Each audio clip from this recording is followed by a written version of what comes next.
The Deep End team acknowledges the traditional owners of the lands on which we work and live, pays respect to elders past, present and future, and recognises the importance of Indigenous knowledge to informing public debate. Sheelagh Daniels-Mayes is a lecturer in the Faculty of Arts Indigenous Studies program at the University of Melbourne. She is a Gamilaraay woman who became vision impaired after having measles as a child. Her PhD of 2016 investigated how to successfully teach Aboriginal students.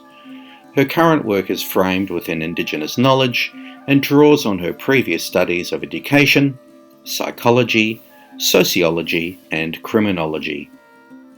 She is passionate about higher education as a means of empowering disenfranchised and underserved people and communities. Before entering academia, she worked with the National Disability Insurance Scheme, the Adelaide City Council Access and Inclusion Panel, the South Australian Ministers' Disability Advisory Committee, the New South Wales Department of Corrective Services, the AIDS Council of New South Wales, the Salvation Army, and the Oasis Youth Support Network.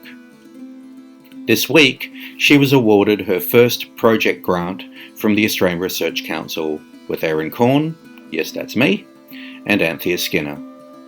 The project aims to improve life outcomes for Indigenous people living with a disability through university education. Sheelagh, how wonderful to have you on our podcast, The Deep End, hosted by Erin Corn and myself. We're really looking forward to talking to you. Let me just say a few words of introduction. We're here on Bunurong Wurundjeri country at the Victorian College of the Arts at our South Bank campus of the University of Melbourne, ably assisted by our producer, Patrick Telfer, and delighted today to be speaking to Sheelagh Daniels-Mayes, a Gamilaraay woman, and lecturer in Indigenous Studies in our Faculty of Arts in the School of Culture and Communication. At the University of Melbourne. At the University of Melbourne. And you're a sociologist of race and racism. And you also do disability studies as well as specialist studies in education and educational research. Sheelagh, I understand you have very good news to share with us. I certainly do, Marcia. It's a pleasure to be here and an honour to be here. This week we've been waiting for 10 months. This week we finally got news that Australian Research Council Discovery Indigenous grant that we applied for was successful. So we've received full funding for 5 years of $1.9 million, which I'm still processing, to look at Aboriginality and disability and how universities can help improve life outcomes through education and employment. So, as you're saying, Marcia, I'm a Gamilaraay woman, but I'm also legally blind. I work with a guide dog, so this research is very dear to my heart. I live it. And we've got an amazing research team on board with this. So we've got Anthea Skinner and we've got Erin Corn from the University of Melbourne. And we also have Dr. Sharon Kerr from the University of Sydney. She's going to be also working with us on this research over the next few years. Yeah, it's a great team, Sheelagh, and a real privilege to be on that project with you. I'm really looking forward to it, and I think it's going to be one of the most important projects I will ever work on. So thank you very much. Thank you for that. So Sheelagh, I know that you're very concerned about how universities are accommodating Indigenous students who live with disabilities. Yep. And you have a deep knowledge of this field. So please tell us why this research is so important and what you're trying to achieve. So I, as I was saying before, being an Aboriginal person, having lived with disability since I was, I think, 7 when I lost my eyesight, possibly earlier than that, not too sure. So I've battled my way into and through education pretty much all my life. And on the disability front, that's been pretty evident, and all the rest of it. I didn't learn about my Aboriginality for a lot of reasons until my 20s, but it sort of becomes this world of exclusion at university. You're excluded because you've got to put yourself in boxes. You've got to go to this service or this policy for your Aboriginality, and you've got to go to this service and this policy for your disability. And you're spending a lot of time trying to navigate that. It's exhausting, first and foremost. So you're dealing simultaneously with racism about your Aboriginality, and you're dealing with ableism about your abilities. And I mean, I've heard comments when I was a student and now as a staff person, I've heard comments like, Aboriginal people really shouldn't be doing PhDs. Thank you. But I've also been told that it's not possible for a blind person to be an academic. Whoa. Okay. It's just not possible.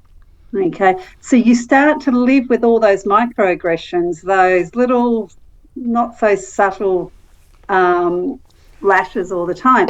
If I'm experiencing that, then I go to other people who are Aboriginal living with disability, chronic illness. They're telling me the same stuff. Okay. But no one's talking about it. Very little is written about it. Okay. So a lot of people drop out of university, or they don't get work, or whatever. Okay. That's got to stop. Okay.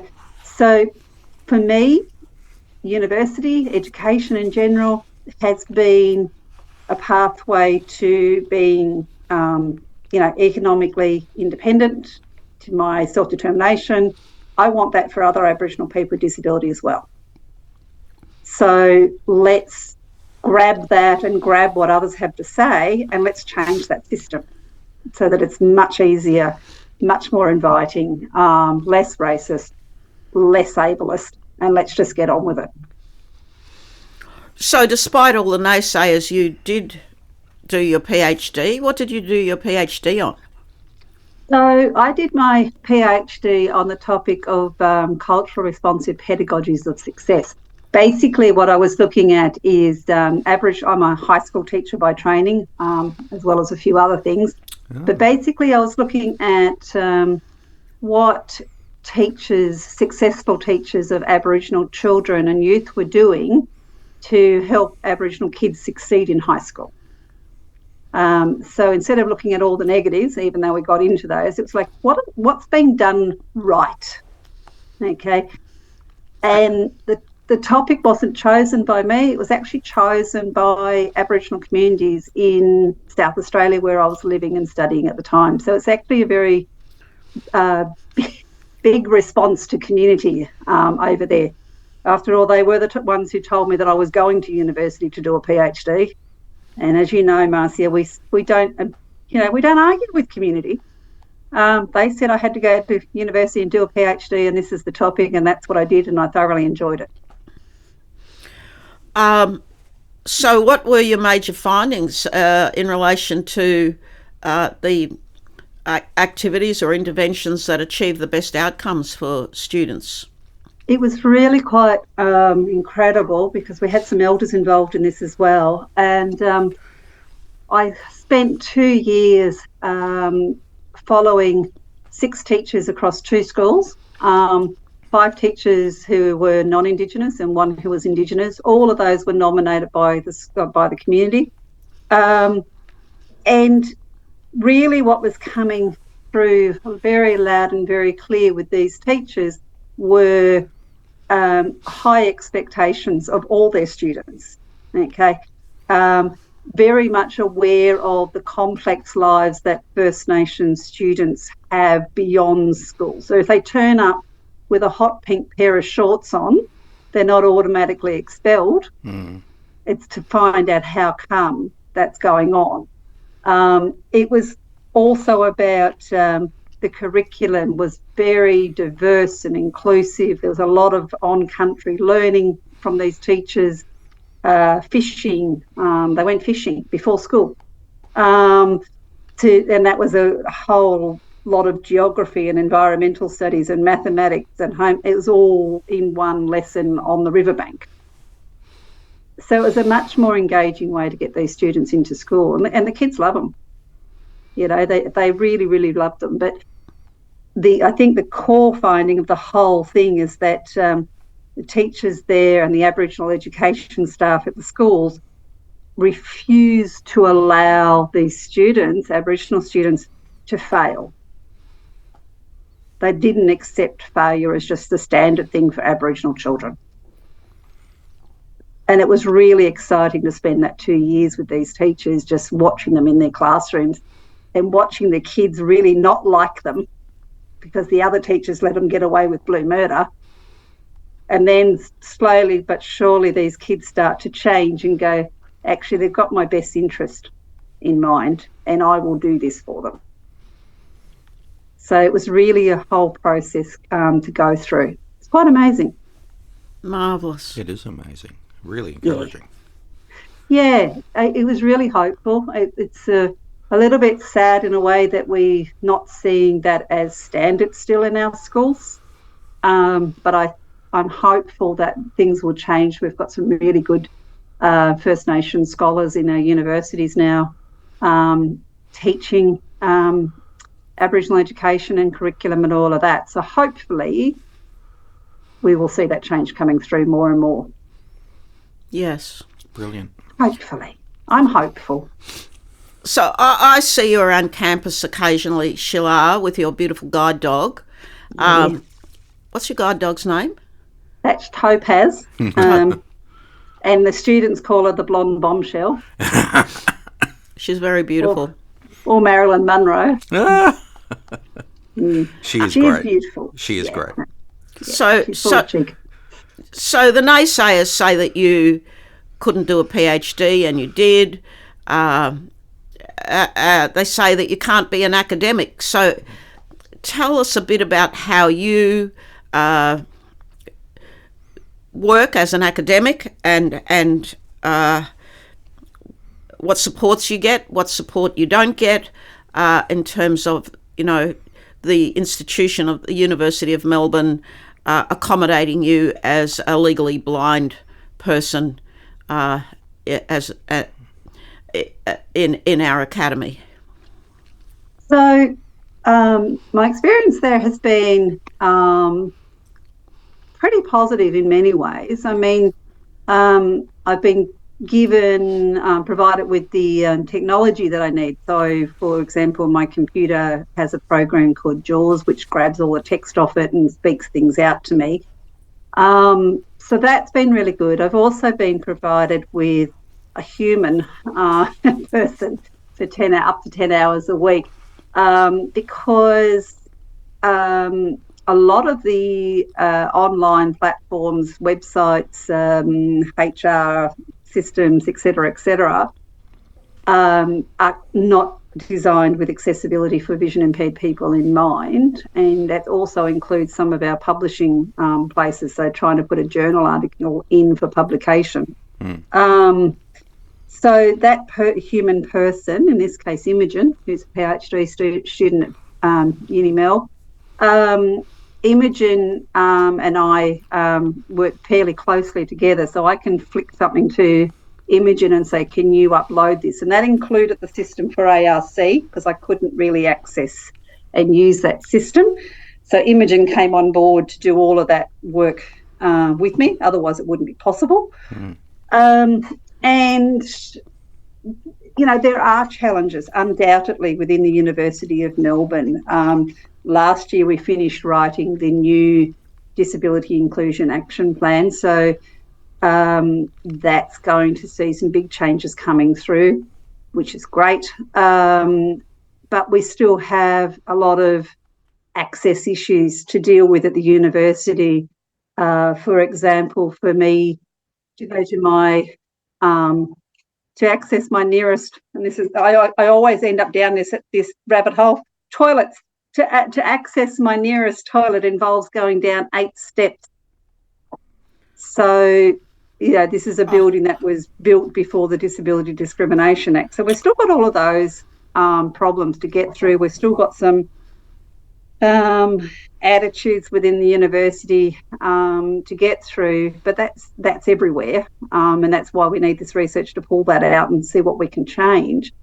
To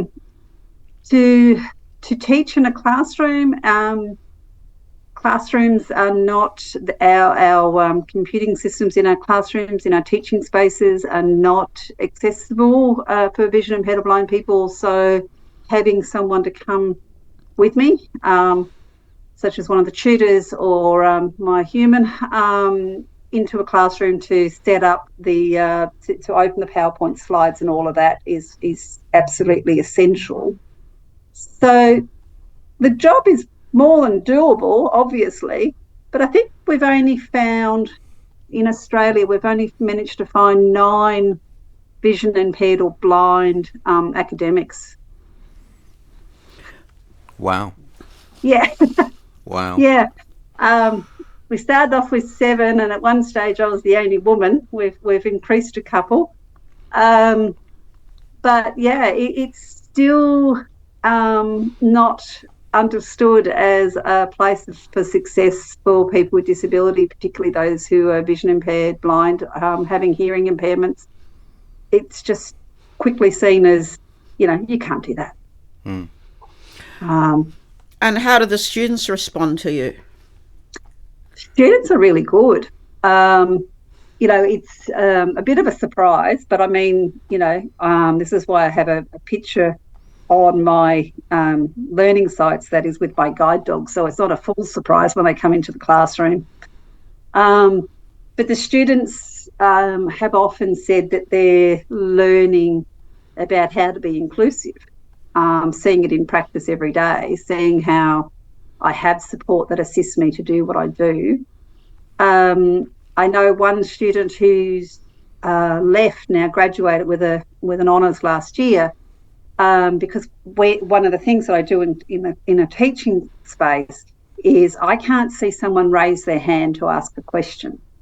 Yeah. So we ask the students to clap their hands when they want to ask something or want to interrupt or whatever.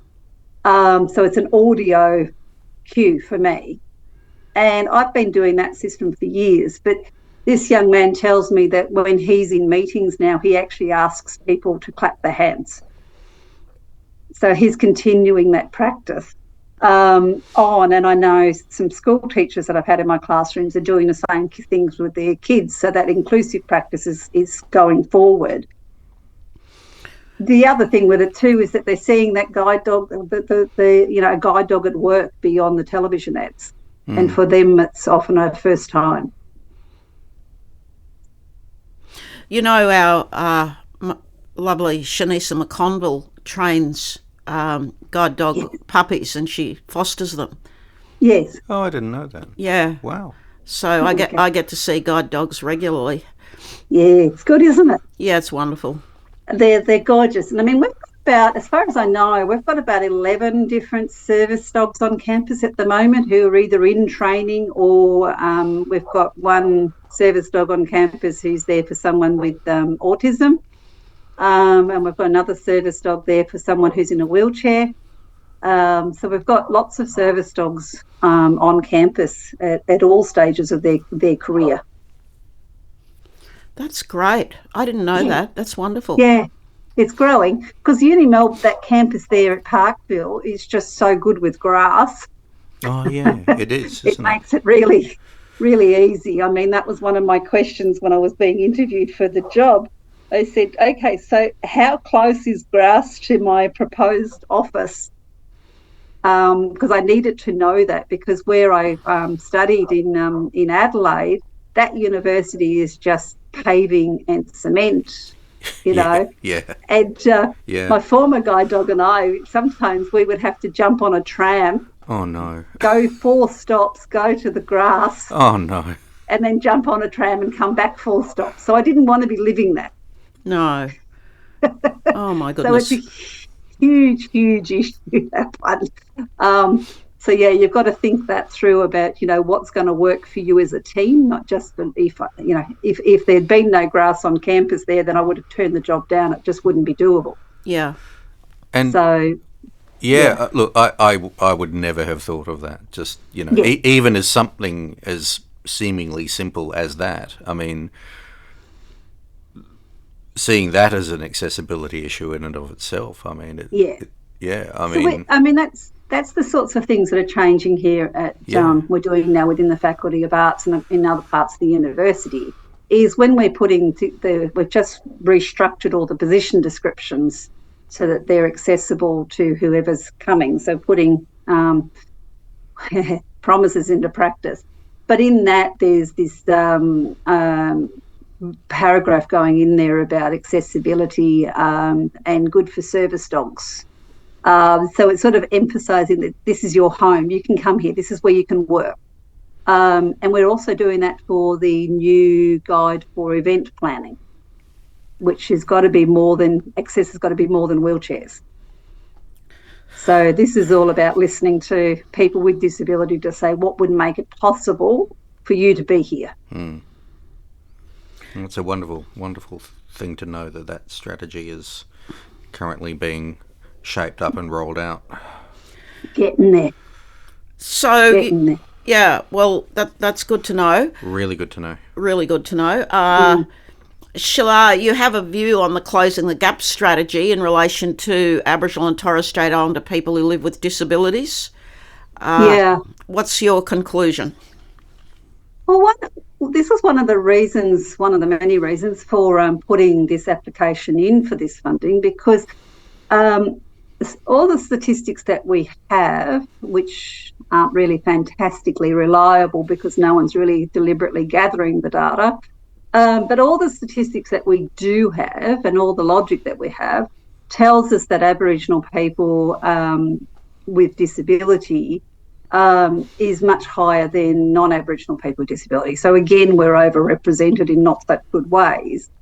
And we're also, of course, all living with a lot of chronic illnesses. And there was a lovely quote that I found somewhere from someone that said, people with disability are more likely to develop a chronic illness, and people with chronic illness are more likely to develop a disability. So they're entangled. The only data that I was able to get around Aboriginality and disability when we're doing this application was through how many people identify as being Aboriginal who are getting the Centrelink pension for the disability support pension. That was one data set, and the other one was some early research that's been done with the National Disability Insurance Scheme. So that's all we've really got. We don't really know very much. So that needs to change. One of the reasons I think for this, Marcia, you would know this too, that, we got to know more and more about Aboriginal people and what was going on, good, bad and ugly, as we get more and more Aboriginal people into university. Yes. Okay. Being the students, being the teachers, being the researchers. The same needs to happen with people with a disability. Okay. We need to get more and more people in there. But there's also, this need to get Aboriginal people with a disability in there. So we're bringing them together. But the paper that I've just written, co-authored, it's about to come out, and two of the other authors are non-Indigenous, but one is deaf-blind, one of the authors, and the other author has a disability. It doesn't tell us what it is. That's fine. But one of the things that we have learned this year is that people with disability are discouraged in a lot of ethics places from doing research on people with a disability because we're too vulnerable. I've heard that argument before. Hang on, what? Yeah. What? No. Please unpack that, because this is obscure academese for a lot of listeners potentially. So just unpack that, please, because what does that mean? What are they trying to say? Well, for me, my understanding of this with my co-authors are like, we are too fragile okay, and we need to be protected from ourselves. Oh, God. So really what you get in response to that is a real silencing of lived experience. What you get in turn is then a lot of able-bodied people researching you. Yeah. Okay. And then advising where, I've been doing stuff with the Sydney Policy Lab on a project called Australia Cares, and it's shifting that dynamic of saying, no, actually lived experience is the way forward. It's a strength. It's not vulnerability. It's not fragility and all the rest of it. So don't shush us, and like working with Anne-Marie, who's deaf-blind, to write a journal article taught me a lot because we had to figure out processes that enabled her to speak in that paper that I had never had to do before. But she took a lead role in this, and she wanted me to take the lead. And I'm going, no, you started this paper, you take the lead. She said, well, how are we going to do this? We're doing this through text messages. And I said, I don't know, but we will figure it out. So what exactly are you talking about there? What did you have to figure out, and what did you learn? So with writing a paper with Anne-Marie, who's deaf-blind, we had to, she's got a computer that does a braille readout. Yeah. So she's able to do it through that system. And there were sections where, for just one example of working differently, it's like if you're co-writing a paper, you can get onto a shared OneDrive and you can all get in there and you can all do it. Or you can, as I often do with students, highlight something in yellow so that they can identify where they need to go and do something. That wasn't going to work when you're deaf and blind. So what we came up with was a system whereby Anne-Marie her attention would be drawn to sections by putting in 2 asterisks. Mm-hmm. So she would do a word search on her Braille laptop for 2 asterisks so that she could jump straight there and get into it. Mm. So we had to come up with these techniques of collaboration so that she was fully able to participate and write and lead this paper. That's good to know. I use asterisks for the same reason. Yes. Yeah, very good. Yeah, it works really well, and I get students to do it with their papers with me. A colleague of mine who's just finished his PhD in Colorado, he's totally blind, and I met him at a conference in Canada. That's another story. Blind people find blind people at conferences. It's really hilarious. But he and I had coffee, and he was struggling to do thematic analysis because he couldn't do colour highlighting and things like that. So we came up with this system of, doing a thematic analysis using 2 asterisks for one theme, 2 question marks for another theme, 2 exclamation marks for another theme. Mm. So he was able to go through and do this, and his supervisors thought it was genius. I did too. But it allowed him to do his thematic analysis because he was about to withdraw from his PhD because he was just so frustrated. So clearly these processes of working together are not making you more vulnerable. Yeah. When are people... Doesn't that speak to, the kind of, the nature of the bias? Yeah. Yeah. Tell us about how you feel about that bias. The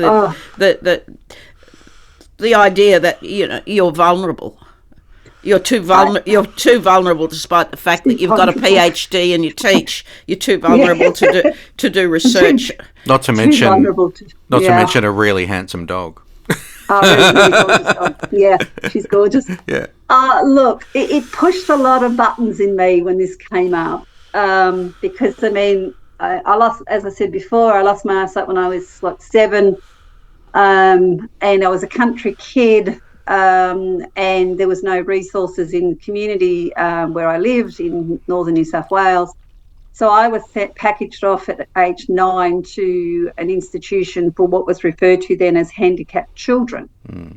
So I lived in that institution from the age of 9 to 16. And on entry, I was actually diagnosed, and using the terminology from those days, I've got a piece of paper that says it, I was mildly mentally retarded. So... Oh, it's so terrible. I know. Oh, my God. Because it got me to do an IQ test that hadn't been adapted for blindness. I mean, really? So I saw a lot of stuff happen to those kids who were vulnerable, who did need protection and all the rest of it. Oh, no. You know, so I witnessed a lot of stuff as a kid around that. But as an adult, looking at that idea that we're too vulnerable really just angered me, because it's like, this is why these kids are put at the mercy of systems, you know, because they're not having a say. They're not getting to say this is not okay. So it's like, no, sorry. So that's another thing that spurred on this sort of research area. Yeah. I never set out to be a disability scholar. I never wanted to be. I wanted to run to the hills. You know, that's just, you know, part of me. It's not what I do or anything to that effect. But as someone said to me very wisely a few years ago, about 3-4 years back, actually during COVID, I, as an Aboriginal person with a disability, I am in the best position to do this. Yep. You know, because I understand the racism and the ableism, the low expectations, the exclusion on two fronts. And I've lived with that dual discrimination and exclusion in one way or another all of my life, you know. So when they tell me that I'm too vulnerable to speak, they better watch out. The question this raises in my mind, and it's a rhetorical question, but feel free to respond if you want, is like, when are we going to learn that bigotry and intolerance cannot be remedied with more systemic bigotry and intolerance? I mean, it just doesn't work, right? You know, I think we've got a ways to go. I mean, as a teacher, talking about racism, and I find that when you talk with students and anyone, but in this case students, about what is racism, they can't really tell you. No. Okay, they don't know what it is. Okay, they think it's simply the, you know, using of bad words. Okay, and they often think it's something from back then. Okay, so when you start to teach them about racism and about the history of racism, they start to sort of sit there going, oh, yeah, actually, and then we pull apart cartoons and advertisements from the 1930s and all sorts of things to get them to find the racism in that. Well, you don't have to go to the 1930s. There have been quite a few extremely racist cartoons published in our mainstream media during the referendum campaign. Oh, there's a whole new lot of teachings I can do. I've been collecting them. Yeah, that one about Thomas Mayo and Kate Cheney and her father, that was published in the Australian Financial Review, was thankfully so heavily criticised by members of the public, it was withdrawn by the next day. But how can it be that the editors of the Australian Financial Review could not see that, you know, plain as daylight Jim Crow racism in that advertisement, and that it was Jim Crow racism alerted all of us who are victims of racism to the influence of the right-wing Americans in this No campaign. Yeah. So we've had a new surge of a particular kind of racism that we haven't seen in Australia before. No, it is. I was reading about the employment of the lobby groups and the same system that was used with issues in Canada and with Brexit. It's the same machinery that is being used. And, you know, it's like when you start talking with students about, you know, how come we don't know this? You know, how come we can't articulate what racism is, what it looks like, what it sounds like, what it feels like? And we get them talking about microaggressions, that, as well as that full-on racism. I mean, I've copped, and you would have as well, Marcia, copped so much racism in the last few months with this referendum. It's not funny, and it's racism that I haven't seen for a while. I got it's quite funny. I got a thing on Facebook a little while ago that was attacking me, because I've been messing with the No campaign as well on Facebook. But it attacked me as being a white, privileged academic who wouldn't know how to live in the real world. Oh, well, that's nowhere near the abuse I get. I'm a member of the Canberra elite. Oh, yes, that's right. I'm a member of Peter Dutton's Canberra elite. No, hang on. I thought you were a communist. I'm part of the worldwide 1980s documentary. I'm a part of the worldwide United Nations global conspiracy to take all the white people's land off them. Yes. Yeah, and I'm also being disrespectful to my Italian and English heritage by identifying as being Aboriginal. Can't you do all of the above? Well, that's what I say, because I will tell students that I identify as being Aboriginal, and I do very much respect my English and Italian heritage, but it's my Aboriginality that, it guides my value systems, my decision making. Community told me to go to university and do a PhD. That was Aboriginal community. That wasn't Italian and English community. They told me what my research question was. They told me who my examiners could be. So this is where, I mean, as I said before, I only learned about Mum's Aboriginality when I was in my early 20s, because Mum died when I was just short of my 4th birthday. So I was then raised, for whatever reasons, complicated reasons, by my non-Aboriginal grandparents. And I was raised in a town that was racist. It was not safe for Aboriginal children to be in that town. So they didn't talk about it as a form of protection.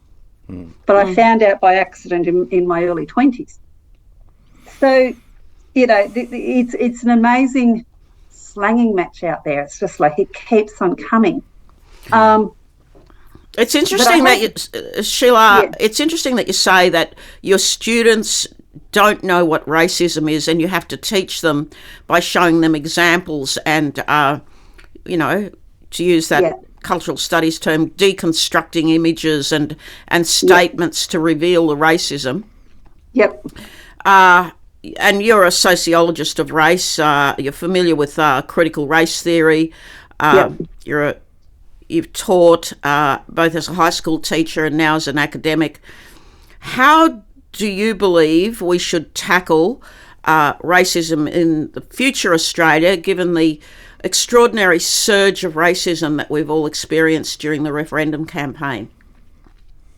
I think we need to, number one, understand what racism is, as we're saying here. I think the other thing we've got to start to really have discussions about is how, and there's this wonderful thing about within sociology of racism, there's about 5 theories that I dive into that say why we're racist. So I think we've got to look at the why we're racist, okay? Because and one of the theories in there is that everybody is a little bit racist, okay? And that basically comes back to the fact of the human mind, we need to get so much information flung at us, we have to chunk everything together. This is my psychology self coming through now. Chunk everything together to make sense of it all. So what we end up with is all these stereotypes and simplistic understandings. And so we do that with people's cultures who are different to our own. Where the racism comes into that is if you unquestioningly accept those stereotypes. Yeah. Okay. So if you accept the stereotypes that Aboriginal people are as Chris Sarah's research says, lazy, lazy, welfare dependent and alcoholic. If you unquestionably accept that, then that to me is racism. If you then go and say, how true is that? Then we start to push back against racism.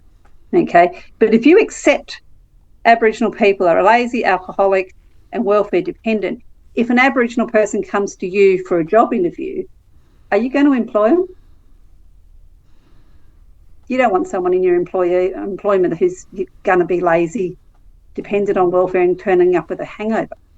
So that's racism in action if you're not questioning those things, you know. So I think we've got to look at that. The other thing, I think, one of the other theories, and I won't go into all of them, but the other one that really resonates with our students is when we start talking about social distancing theory with racism. So many Australians, like we're 3% of the population, possibly 4%, so many Australians have never interacted with an Aboriginal or Torres Strait Islander person. Okay, so there's that distance, there's this not knowing. We've not been in the school curriculum for a long time. We were segregated on missions. We did fringe dwellings as geographical distancing as well. So we really do need to get to know about Aboriginal people and our ways of doing things and our strengths, the impact of colonisation, all of that stuff, so we can close that gap. We've said a few times on previous episodes of this podcast that if this referendum fails, it will largely be because, as Marcia has said, people out there know nothing that's really factual about Indigenous Australians. That's right.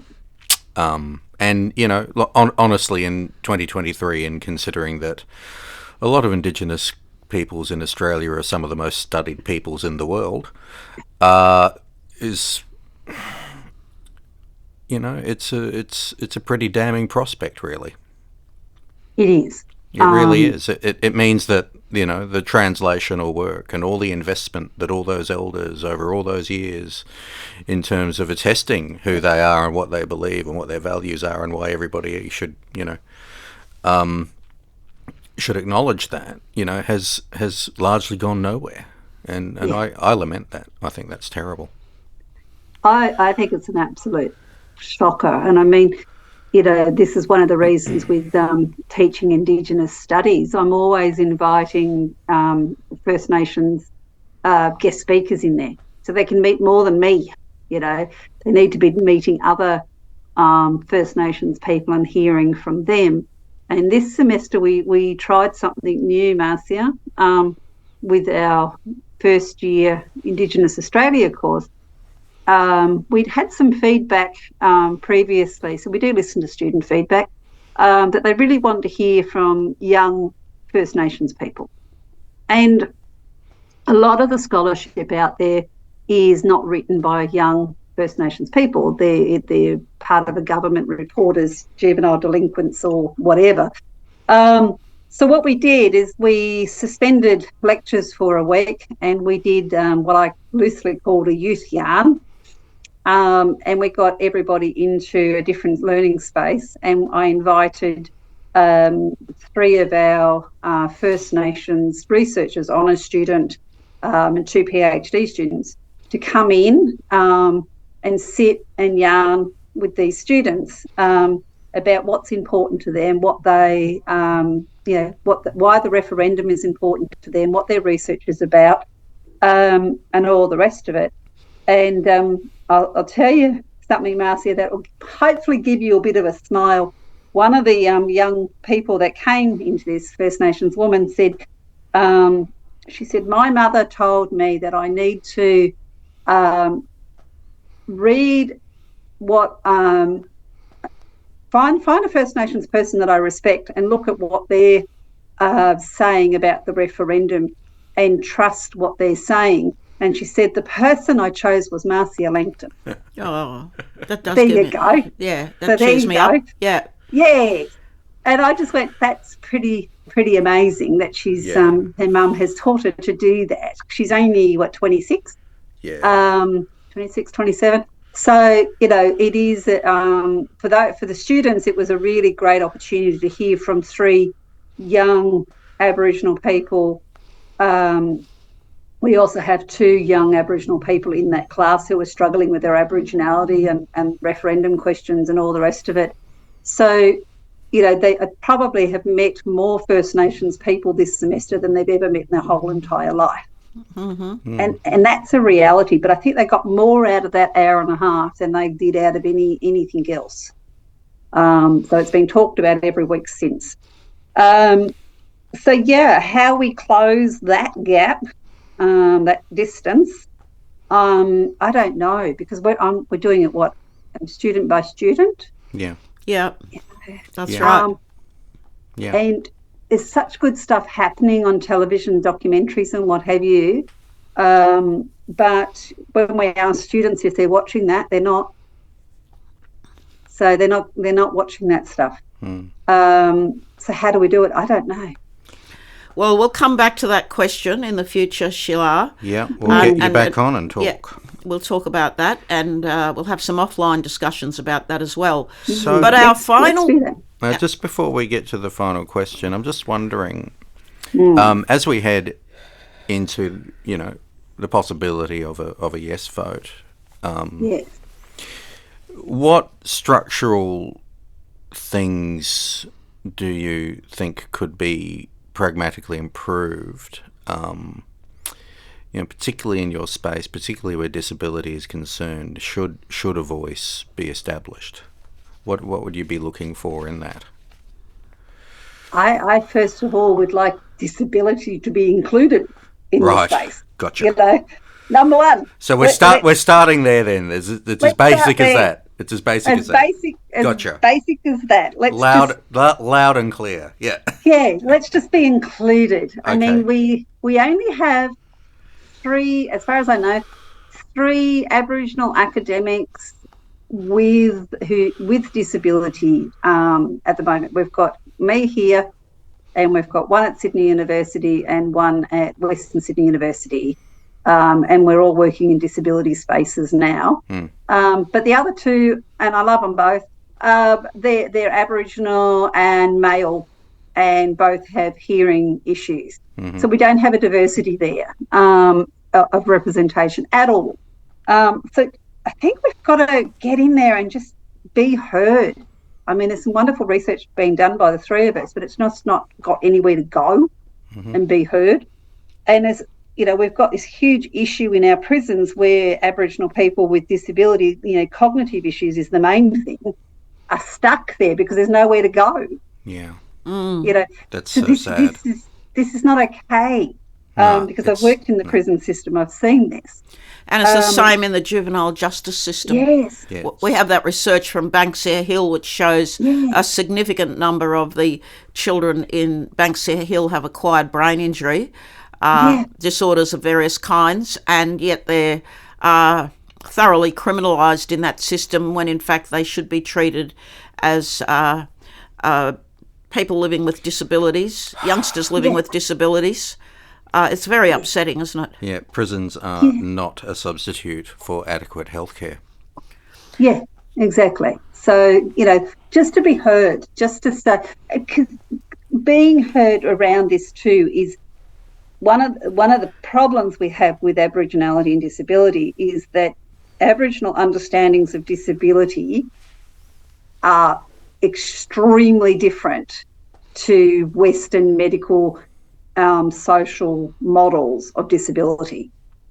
Okay, so until we start understanding how disability is understood by Aboriginal people, we're not going to go far in closing any gaps. So we need to have discussions. We need to be looking at what is working on the ground, what isn't working on the ground. We need to have somewhere to take what we're learning so that we can change that. Well, speaking of which then, why do you think the voice is important, and how would it work to achieve what you're talking about? So for me, it's, I've seen it across organisations and so forth for several decades, where we start to make traction on something and then funding disappears, or the committee disappears, or the government changes, and then we either start again or it gets buried, okay, and no progress is made. So for me, having the constitutional recognition, first and foremost, means that this doesn't disappear and get buried.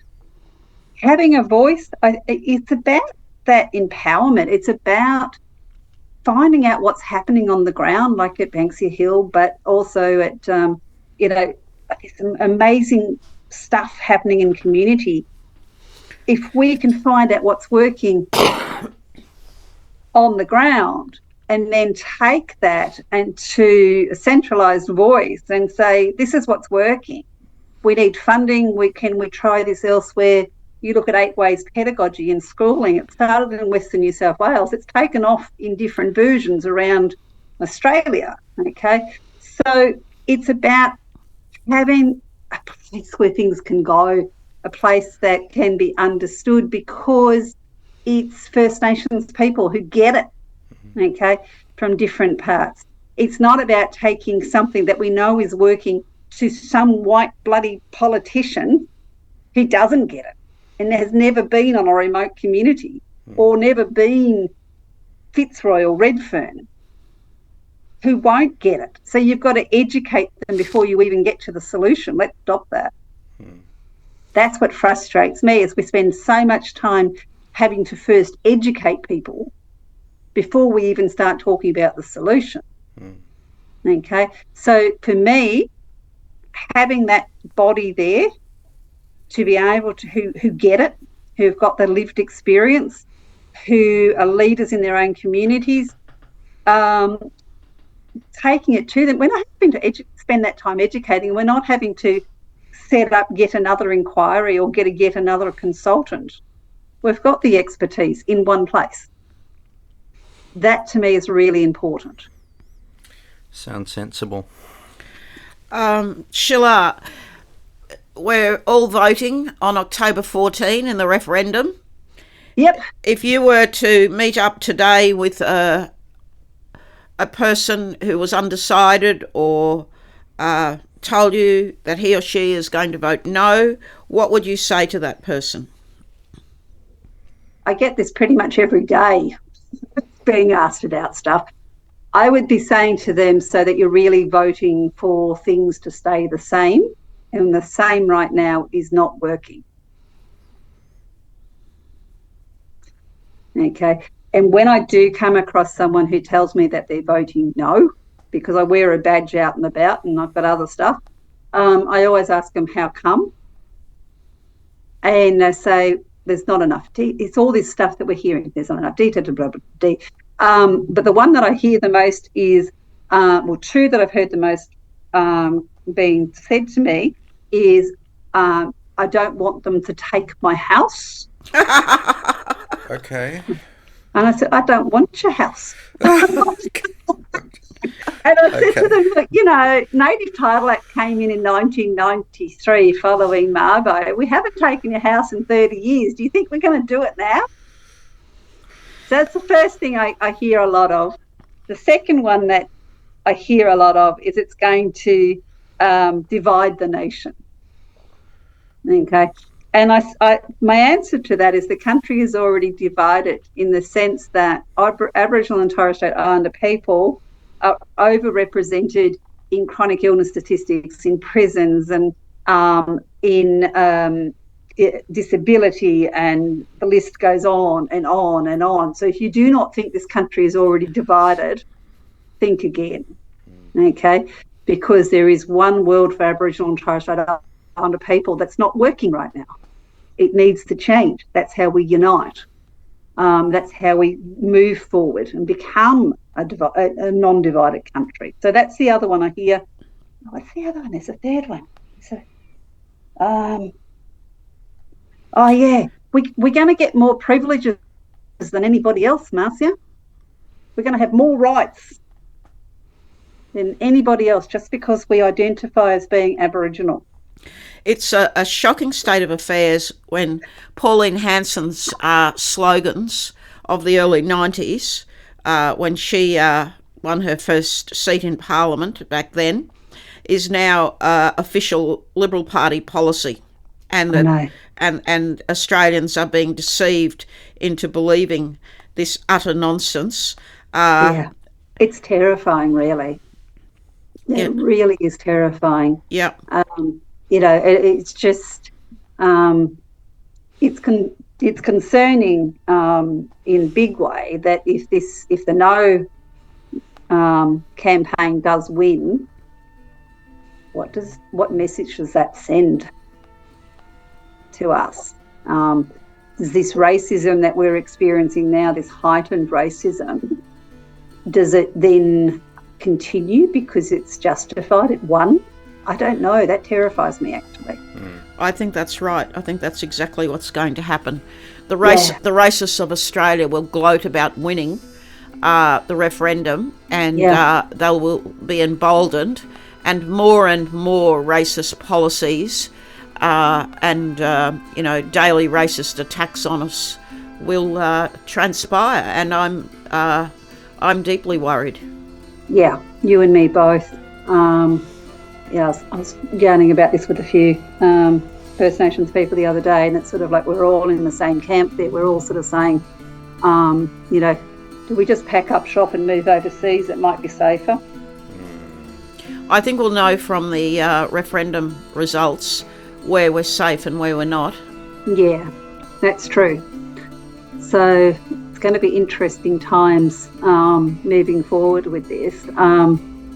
I think for me, one of the greatest things I ever did, to be perfectly honest, during my PhD years was to deep dive into racism theories and practices and look at Brian McKinley Jones Brayboy, Native American scholars' work on tribal critical race theory and what have you, because what it gave me and what I try to give students is it gave me words to articulate what racism is and how it's enacted.